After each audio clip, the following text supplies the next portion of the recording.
Bendiciones. ¿Cómo estás? Primeramente, quiero desearte la bendición más grande del Señor para ti y los tuyos. Gracias por acompañarnos en esta nueva entrega. A nuestros queridos suscriptores, si no te has suscrito, por favor, te suplico que lo hagas. Dale like a este video para que pueda llegar a más personas. Hoy, en el día de hoy, vamos a presentar un tema bastante interesante. Es la quinta plaga. Y aquí va apretando la plaga.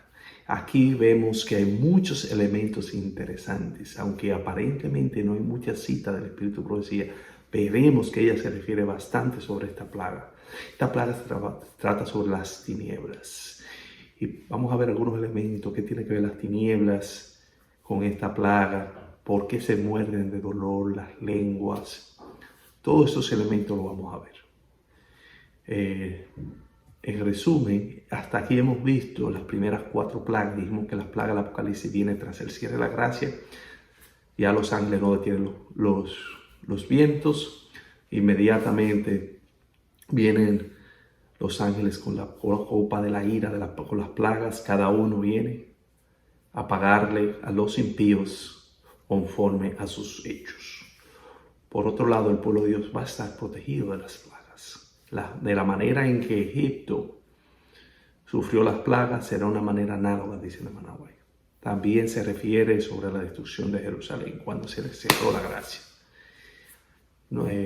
Sin más, vamos a pedir la bendición de nuestro Padre Celestial.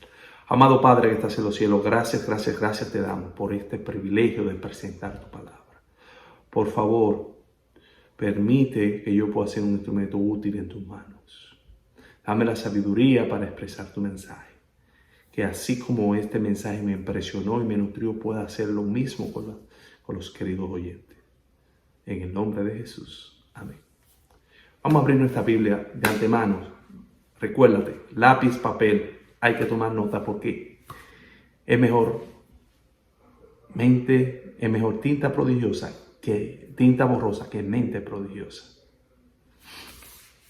En el libro de Apocalipsis, capítulo 16, versículos 10 y 11, nos habla de esta plaga especialmente. Apocalipsis 16, 10 y 11 nos dice: el quinto ángel derramó su copa sobre el trono de la bestia. Fíjense, primer elemento, trono de la bestia. Y su reino se cubrió de tinieblas, y mordían de dolor sus lenguas, y blasfemaban contra el Dios del cielo por sus dolores y por sus úlceras, y no se arrepintieron de sus obras. De antemano, la primera plaga fue las úlceras, y dijimos que las úlceras fueron dirigidas específicamente a los magos, a los supersticiosos, a los líderes religiosos de Egipto. Va a pasar aquí también, y todavía vemos que todavía van a tener los efectos de las úlceras. Es decir, que los líderes religiosos están involucrados directamente en esta plaga. Si nos vamos en el paralelo, recordamos que el libro de Egipto hubo plagas, muchas fueron similares, como este caso, el de las tinieblas. En el capítulo 10, versículo 21 nos dice, del libro de Éxodo 10, 21. Jehová dijo a Moisés: extiende tu mano hacia el cielo para que haya tinieblas sobre la tierra de Egipto, tanto que cualquiera las palpe. Y extendió Moisés su mano hacia el cielo, y hubo densas tinieblas sobre toda la tierra de Egipto por 3 días. Dato importante, 3 días. Ninguno vio a su prójimo, ni nadie se levantó de su lugar en 3 días, mas todos los hijos de Israel tenían luz en sus habitaciones. ¿Cuánto brilla la luz cuando hay tinieblas? Por eso dice Dios a través de Jesús: yo soy la luz del mundo. Y después le dice: ustedes son la luz del mundo. Y una lámpara no se pone bajo la tierra, sino para que brille luz. Vemos contraste, tinieblas, luz. Vemos, eso es una referencia al Génesis. La Biblia es de los contrastes: mar, tierra, cielo. Luz, tiniebla. ¿Qué nos quiere decir? Imagínense ustedes, hablando de oscuridad. En República Dominicana, yo recuerdo, a mí me había muchas apagones, le llamamos, es decir, interrupción del servicio eléctrico. Y era oscuro, se ponía. Había que prender velas en una época, otras lámparas, después llegaron los inversores, las plantas eléctricas. En definitiva, Y recuerdo una ocasión particular, en el 1998, en el mes de septiembre, pasó un suceso catastrófico y fue cuando el ciclón Josh. Fue el ciclón peor que mis ojos han visto en República Dominicana. Desbarató prácticamente el país entero, sobre todo Santo Domingo. Recuerdo que el sector donde vivía se quedó sin luz, los árboles tumbaron por días. Era una oscuridad espeluznante. Imagínese usted, una oscuridad, todo oscuro, sin poder ver ni siquiera las manos. Es terrible. Entonces aquí vamos a ver ahora cómo sería sin luz, sin energía eléctrica.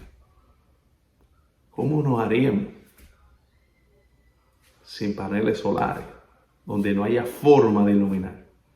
¿Te imaginas? ¿Alguna vez te ha caído algo que no puedes ver en los ojos? Como me pasó a mí en una cierta ocasión. Es terrible la oscuridad. Regularmente las cosas gratis, que no nos cuesta nada, son las más valiosas. Como la luz, la claridad, el oxígeno. Imagínese usted una persona 5 minutos sin respirar se muere.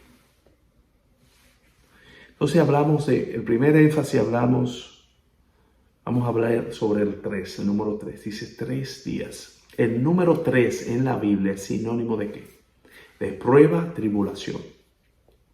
Cuando Elías profetiza, dijo, no volverá a llover hasta que no sea por mi palabra. Duró 3 años sin llover. Número 3. Segundo ejemplo, Pablo cuando quedó ciego, Hechos 9. ¿Cuántos días duró ayunando y orando y meditando? 3 días. Jonás, ¿cuántos días duró en el pez? 3 días. Jesús al tercer día resucitó. Entonces, por eso es interesante ver que el número 3 significa prueba o tribulación. Fíjense que aquí recordamos la cita de la hermana White. La mensajera del Señor en el libro Patriarca y Profeta nos dice que el sol y la luna eran para los egipcios objeto de adoración. En estas tinieblas misteriosas, tanto la gente como sus dioses fueron heridos por el poder que había patrocinado la causa de los siervos. Sin embargo, por espantoso que fuera, este castigo evidenciaba la compasión de Dios y su falta de voluntad para destruir. Estaba dando a la gente tiempo para reflexionar y arrepentirse antes de enviarle la última y más terrible de las plagas. Es decir, ellos adoraban el Dios Sol, como lo que adoran el domingo, eso lo vimos, adoran al Dios Sol, Sunday, y la luna. Imagínense ustedes un día sin sol y sin luna, densas tinieblas. El objeto de su oración, Dios le estaba diciendo, esos dioses no pueden, no son dioses reales. Estaba dando una advertencia para que se arrepintieran. Dios le da exactamente a los dioses de esta persona. Y la Biblia utiliza para el término tinieblas. Por ejemplo, vemos en Génesis 1:1 que dice que en principio creó Dios los cielos y la tierra, mar y todas las cosas que en ella. La tierra estaba vacía y desordenada. Y había tinieblas. Esas tinieblas se utiliza bien una palabra griega koshe, que implica no tan solo la falta de luz, oscuridad en la falta de luz, sino de moralidad, de espiritualidad. El mismo término que se utiliza para tinieblas en hebreo está en griego también. Y está el término skotos. Se pronuncia skotos. Y es el término que utiliza la Biblia en Juan 4, cuando dice que vino Nicodemo y era de noche, así que estaba en tinieblas. Imagínese usted, un líder espiritual supuesto tener luz, fue de noche para no ser visto, pero más que la parte de la ausencia de la luz era que él estaba en tinieblas. Él no podía entender. El orgullo y sus cosas fueron un impedimento hasta que luego lo aceptó. Contraste con María Magdalena, que vino de día. La Biblia habla de contrastes. Entonces dijimos que el término tinieblas no tan solo la falta de luz espiritual, pero también a la falta de luz física. Hay una relación. Vamos a ver qué nos dijo Jesús, refiriéndose a esto en Juan 9, 39, 41. Dijo Jesús: para juicio he venido yo a este mundo, para que los que no ven, vean, y los que ven sean cegados. Volvemos a los contrastes. Entonces, algunos de los fariseos que estaban con él al oír esto dijeron: ¿acaso nosotros también somos ciegos? Jesús les respondió: si fuerais ciegos no tendrías pecado, mas ahora porque decís, vemos, nuestro pecado permanece. Fíjense, ver pecado. Si tú ves ciego, los líderes estaban ciegos, pero decían que veía, y se negaron a recibir la luz. Por eso su pecado se le permaneció, no le fueron perdonados. En el libro Evento de los Últimos Días, la sierva del Señor, esta es una recopilación citando al conflicto de los siglos, nos dice, refiriéndose a estos últimos días: multitudes de hombres perversos profirieron gritos de triunfo, burlas e imprecaciones. Están a punto de arrojarse sobre su presa, cuando de pronto densas tinieblas más sombrías que la oscuridad de la noche caen sobre la tierra. Luego, un arco iris que refleja la gloria del trono de Dios se extiende de un lado al otro del cielo y parece envolver a todos los grupos en oración. Las multitudes encolorizadas se sienten contenidas en el acto. Sus gritos de burla expiran en sus labios. Olvidan el objeto de su ira sanguinaria. Con terribles presentimientos contemplan el símbolo de la alianza divina y ansian ser amparados de su deslumbradora claridad. Fíjense, densas tinieblas más oscuras que la noche. Y ahí vemos el contraste del arco iris. Ya eso está en los eventos finales, ya cuando quieran darle el golpe final para matar a los 144,000 al pueblo de Dios. ¿Cómo Dios intervendrá? Pero esas tinieblas es un objeto de Dios como castigo. Y nos sigue diciendo este mismo libro: es a medianoche cuando Dios manifiesta su poder para librar a su pueblo. Sale el sol en todo su esplendor. Suceden señales y prodigios con rapidez. Los malos miran la escena con terror y asombro, mientras los justos contemplan con gozo las señales de su liberación.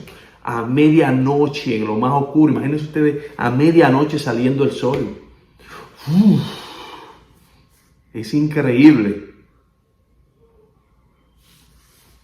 Aquí por eso vemos que esas tinieblas no solo se refieren a la parte física, y veremos algunos ejemplos de cómo Dios castiga con ceguera, con oscuridad a las personas. Por ejemplo, en Génesis 19:11, cuando estaba Lot con los ángeles, ¿qué pasó? Él nos dice: y a los hombres que estaban a la puerta de la casa hirieron con ceguera desde el menor hasta el mayor, de manera que se fatigaban buscando la puerta. Los ángeles lo hirieron a esos sodomitas y no podían ver nada. Es terrible. Y ni aún así persistían de su acto. Querían entrar a la puerta para hacer su fechoría a la mala. En 2 Reyes 6, 18 y 20 nos dice: y luego que los sirios descendieron a él, oró Eliseo a Jehová y dijo: te ruego que hieras con ceguera a esta gente, decía los sirios.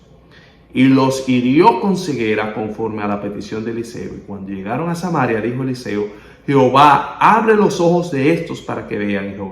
Y Jehová abrió sus ojos y miraron y se hallaban en medio de Samaria.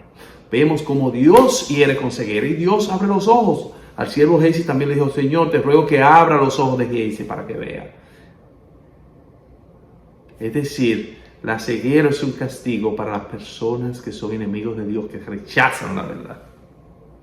Finalmente, vemos en el caso de Balaam, que nos dice en Números 22, 23, el versículo 31 y del 33 al 34, que nos dice: y el asna vio al ángel de Jehová que estaba en el camino con su espada desnuda de su mano, y se apartó el asna del camino e iba por el campo. Entonces azotó Balaam al asna para hacerla volver al camino. Fíjense, el asna vio al ángel de Jehová y se apartó. Entonces Jehová abrió los ojos de Balaam. Volvemos a ver el acto. Abrió los ojos de Balaam y vio al ángel de Jehová que estaba en el camino y tenía su espada desnuda en su mano. Y ahí Balaam hizo reverencia, se inclinó sobre su rostro. ¿Y qué dijo el ángel de Jehová posteriormente? El asna me has visto y se ha apartado luego delante de mí estas 3 veces. Y si de mí no se hubiera apartado, yo también ahora te mataría a ti y a ella la dejaría viva. Entonces Balaam dijo al ángel de Jehová: he pecado porque no sabía que tú te ponías delante de mí en el camino, mas ahora si te parece mal, yo me volveré. Tremendo. Profeta de Dios. Los profetas son los ojos de Dios. Y no vio. Cambió un animal, un asna. Dios le abrió los ojos para que viera. Y no tan solo los ojos, la boca. A veces el pecado nos cega tanto que no vemos lo evidente.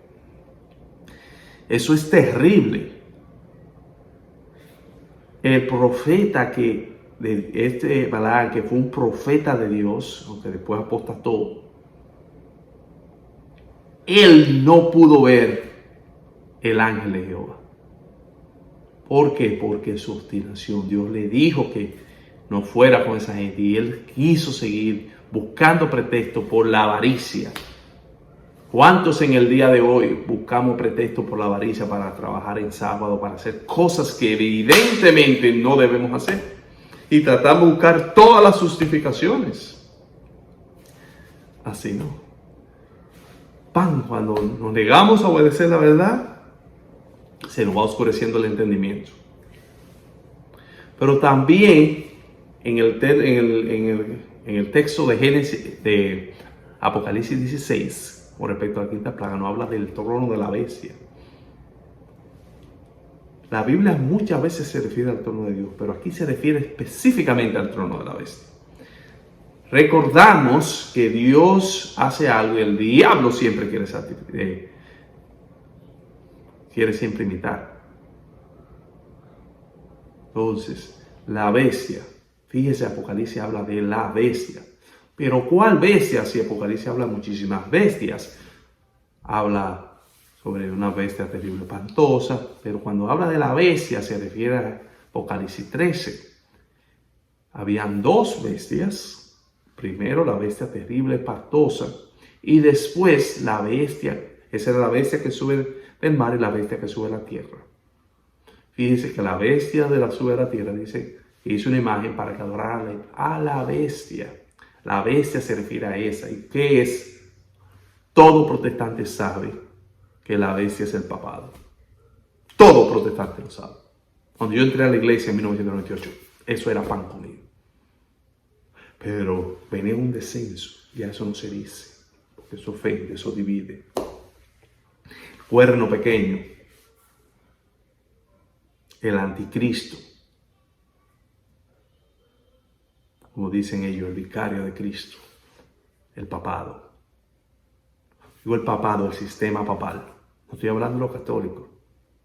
Los católicos como individuos son personas como los evangélicos, como los adventistas, que van a ser salvos. Y lo he dicho antes y lo vuelvo a repetir. Yo entiendo que de los católicos va a venir el mayor grupo a los pies de Jesús y constituirá el pueblo de Dios al final. Saldrán de ahí, no se quedarán, saldrán los católicos. El mayor grupo de personas al final del tiempo, de los 144,000, vendrá de la Iglesia Católica. Entonces, el trono de la bestia, si ya sabemos cuál es la bestia, dijimos que el papado, ¿dónde es que está el trono? En Roma.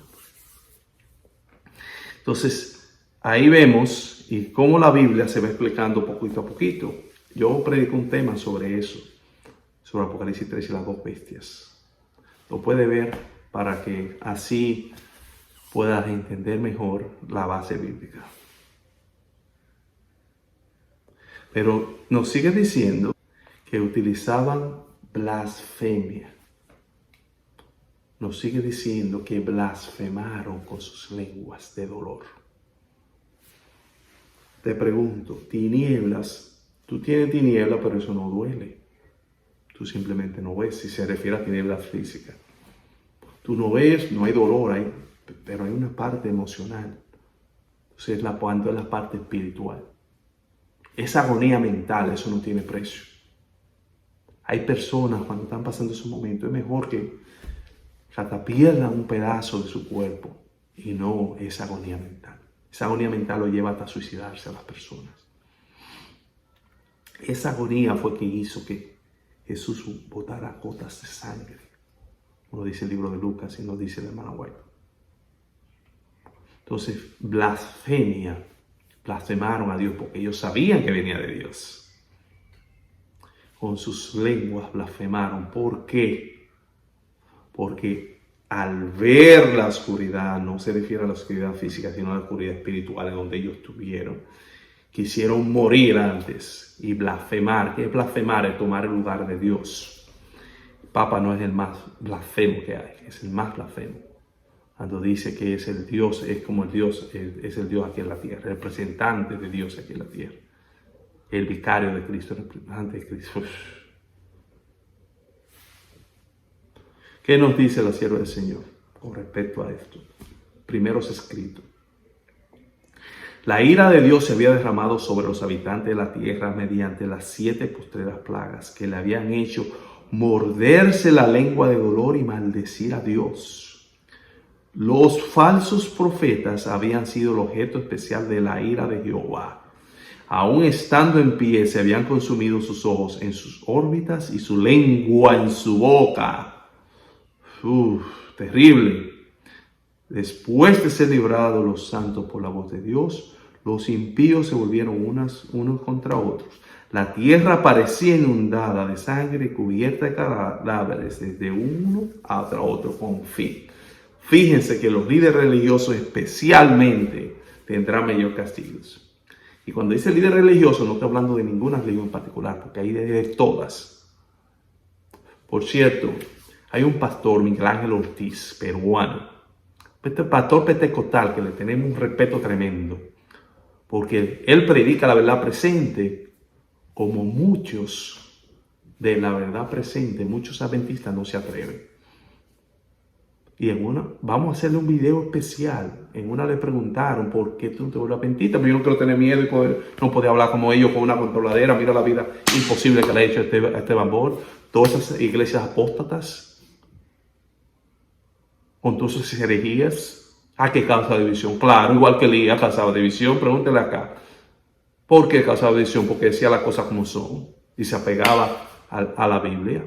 Lo mismo pasa con el pastor Esteban Bor. Entonces, los líderes religiosos adventistas, católicos, evangélicos, protestantes, etcétera, etcétera, etcétera, y de otras religiones fuera del cristianismo, ellos sufrirán más porque ellos, sabiendo la verdad, la ocultaron y quisieron engañar. Vamos a ver qué nos dice el conflicto, lo sigo ampliando sobre esto. Los hombres ven que fueron engañados, se acusan unos a otros de haberse arrastrado mutuamente a la destrucción, pero todos concuerdan para abrumar a los ministros con la más amarga condenación. Oye, a los ministros. Los pastores infieles profetizaron cosas lisonjeras. ¿Cuáles cosas? El evangelio de prosperidad, que si tú das tu diezmo, tú vas a ser millonario, Dios tiene una bendición para ti, que todo está bien con el amor, esta nueva onda de iglesias que ni siquiera llevan nombre. La división interamericana está apoyando, lo hemos visto en la división norteamericana también, que ni siquiera tú le ves iglesia, no ponen ni siquiera el nombre adventista. Iglesia Luz, Iglesia Gracia. ¿Pero qué es esto? ¿No sabéis que la amistad contra el mundo es enemistad contra Dios? Nadie puede servir a dos señores. Ahora, en su desesperación, estos maestros confiesan ante el mundo su obra de engaño. Las multitudes se llenan de furor. Estamos perdidos, exclaman, y vosotros sois causa de nuestra perdición. Y se vuelven contra los falsos pastores. Precisamente aquellos que más los admiraban en otros tiempos pronunciarán contra ellos las más terribles maldiciones. Las manos mismas que los coronaron con laureles se levantarán para aniquilarlos. Las espadas que debían servir para destruir al pueblo de Dios se emplean ahora para matar a sus enemigos. Por todas partes hay luchas y derramamiento de sangre. Va a ser algo terrible. Pero Señor, esto no es para asustar a nadie. Estamos describiendo los hechos como son. En este canal no andamos con rodeos. ¿Para qué? Para cuando se apriete la cosa, usted entiende y ve. Tenemos que hacer preparativos hoy. Tenemos un gran privilegio de tener mucha luz. Otra vez el Espíritu lo decía. Pero esa luz será usada en nuestra contra si no la utilizamos. Sobre los cristianos profesos nos dice la sierva de Dios que llegarán sin preparación al último y terrible conflicto. Confesarán sus pecados con palabra de angustia consumidora, mientras los impíos se reirán de estas angustias. Y terrible, estas confesiones son del mismo carácter que la de Esaú o de Judas. Los que las hacen lamentan los resultados de la transgresión, pero no su culpa misma. No sienten su verdadera contrición y horror al mal. Reconocen sus pecados por el temor al castigo, pero lo mismo que Faraón, volvería a maldecir el cielo si suspendiese los juicios de Dios. Hay personas que no son ni buen cristiano ni buen mundano. Pierden su tiempo en la iglesia. Porque ni disfrutan plenamente del mundo ni disfrutan de la iglesia. Es fuerte después de 20, 25, 30, 40, 50 años perderse así. Dios no libre. Así que la preparación es hoy. No es mañana, es hoy. Con respecto al intelecto y la moralidad, ¿qué nos dice la sierva del Señor? La influencia de Satanás se ejerce constantemente sobre los hombres para enajenar los sentidos, dominar la mente para amar, incitar la violencia y al crimen. Él debilita el cuerpo, obscurece el intelecto. ¿Quién es que lo oscurece? Satanás. Y degrada el alma. Siempre que los hombres rechacen la invitación del Salvador, se entregan a Satanás. Aquí no hay punto intermedio. Despierta. O estás con Dios o estás con el diablo. En toda ramificación de la vida, en el hogar, en los negocios, aún en la iglesia, son multitudes los que están haciendo esto hoy. Y a causa de esto, la violencia y el crimen se ha difundido por toda la tierra. Las tinieblas morales, como una mortaja, envuelven a los habitantes de los hombres. Esas tinieblas morales, la moralidad está en el piso hoy. A lo malo le llaman bueno, a lo bueno le llaman malo. Aquí hay palabras que ni siquiera se pueden decir porque vienen las redes sociales, vienen ¡pam! y te quieren bloquear. Todo es ofensivo. La comunidad aquella, ustedes saben, el león con la G de gato, la T de Tomás, B de beber. Ellos dicen lo que sea, nadie dice nada. Miren la película de Netflix que le hicieron a Jesús, un Jesús gay, una María. Y eso, la comunidad cristiana lo atacó. Dijeron, no, es una parodia, nada. Pero si es una película cristiana, dándole, como dice la Biblia, eso es discurso de homofóbico, eso es de odio. Así no. Por cierto, yo este servidor tiene 2 temas sobre la comunidad LGTBQ, donde desarrollamos grandemente ese tema y abarcamos y cómo lo manejamos con respeto y conforme a la Biblia y que tienen esperanza también. Elena tuvo una visión sobre el fin del mundo, nuestra profeta, que dice: el resto del mundo estaba sumergido en las tinieblas, es decir, el pueblo de Dios estaba en luz, pero el resto del mundo estaba en las tinieblas. Apenas si se percibían algunos rayos de luz aquí y allí. Nuestro instructor dijo entonces: esta oscuridad se debe a que los hombres siguieron su propio camino, fomentaron sus tendencias al mal, heredadas o adquiridas. Se dedicaron mayormente a la duda, la crítica y a la acusación. Su corazón no es recto delante de Dios. Han escondido su lámpara debajo de un almuerzo. Citando a Jesús, le escondieron. En vez de ponerla a alumbrar, la escondieron. Y nos sigue diciendo, los que andan en tinieblas no pueden amar a Dios ni desear sinceramente glorificarlo. No son iluminados para discernir la excelencia de las cosas celestiales y por lo tanto no pueden amarlos de veras. Profesan ser cristianos porque ellos consideran honorable y no tienen que llevar a cruz alguna. Sus motivos son a menudo egoístas. Tales personas que profesan ser cristianos pueden entrar en un salón de baile y participar de todas las diversiones que este proporciona. Otras no pueden ir tan lejos, pero asisten a fiestas, salidas campestres, exposiciones y otras diversiones. Y el ojo más avisor no lograría discernir en los tales cristianos profesos una señal de cristianismo. Uno no podría ver en un aspecto de diferencia alguna entre ellos y el mayor incrédulo.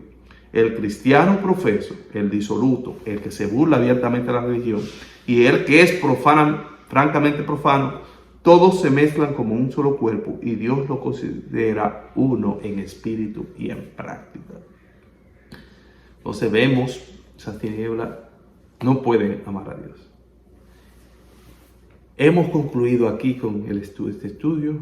Hemos visto varios detalles, hablamos de las tinieblas, de su implicación física y sobre todo la parte espiritual, aquellas personas que rechacen la luz, que no vivan conforme a la luz recibida, aquellos líderes religiosos que en vez de instruir al pueblo lo que hacen es al revés, lo que lo ponen es por debajo, lo incitan al pecado, conforme, no, que la ley que no hay que guardarla, los 10 mandamientos no hay que guardarlos, eso está abolido, que no hay que predicar estos temas de los mensajes de la verdad presente, que eso aleja a la gente.